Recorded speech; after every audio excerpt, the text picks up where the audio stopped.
That's not for me to decide. That's for someone who decides to live with me to decide. To compromise. Reason. To compromise? For what? To compromise. What is compromise? That's for someone who decides to live with me to decide. Not for me.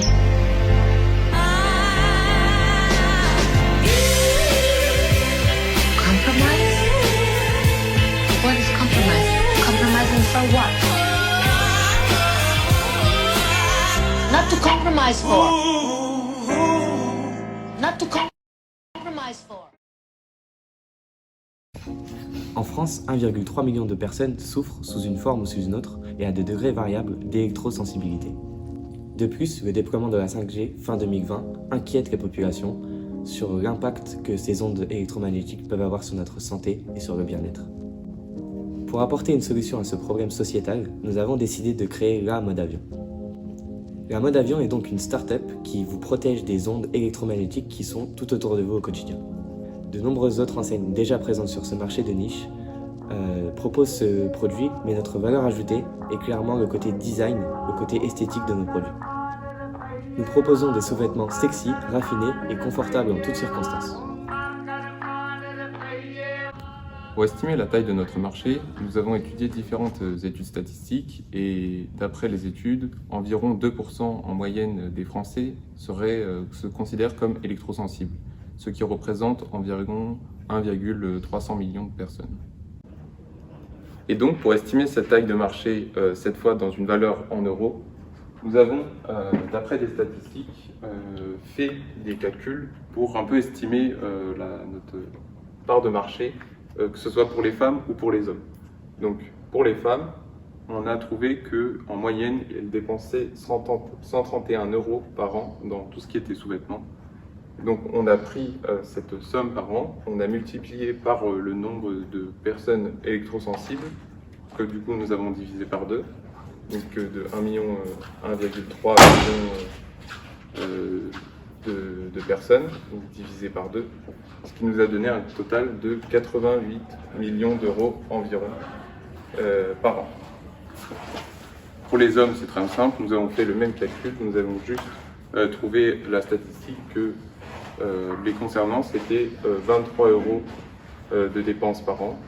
Donc avec les mêmes chiffres, on tombe sur environ 4 millions d'euros par an de dépenses chez les hommes électrosensibles dans tout ce qui est sous-vêtements.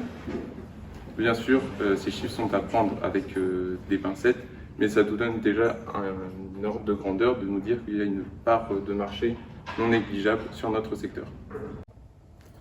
Notre cible est, dans un premier temps, en toute logique, les personnes atteintes d'électrosensibilité. Ça leur permettrait à long terme de voir l'évolution de leurs symptômes et des bénéfices ou non apportés par notre produit. Ensuite, nous pourrions élargir nos produits à d'autres clients qui sont soucieux sur ce sujet. Par exemple, selon une statistique récente, environ 50% de la population estime que le déploiement de la 5G aurait des potentielles conséquences négatives sur la santé. Il est certes difficile d'estimer la part de la population qui serait prête à vraiment se protéger contre ce type d'ondes, mais on pense qu'il y a un potentiel non négligeable de la population qui pourrait se rattacher à notre produit. Notre entreprise se situe au centre de différents domaines d'entreprises partenaires. Tout d'abord, nos produits sont designés par un designer professionnel car nous nous considérons comme Original Equipment Manufacturer, c'est-à-dire que nous maîtrisons le design complet de nos produits.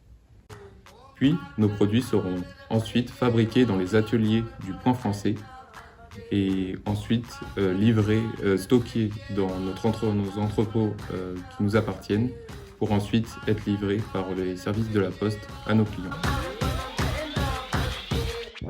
Nos produits, à base de coton, d'élastane et de fibres d'argent, sont made in France. Ils sont imaginés et fabriqués en France.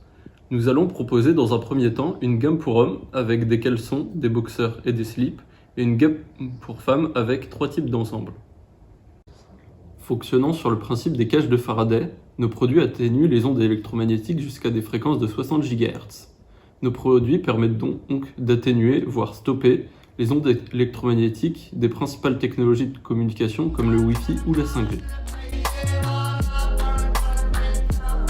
Pour présenter nos produits, nous avons tout d'abord une gamme de sous-vêtements pour hommes et de culottes pour femmes, fixée à un prix de 24,99 €. Nous allons présenter également des soutiens-gorge pour femmes à un tarif de 54,99 €.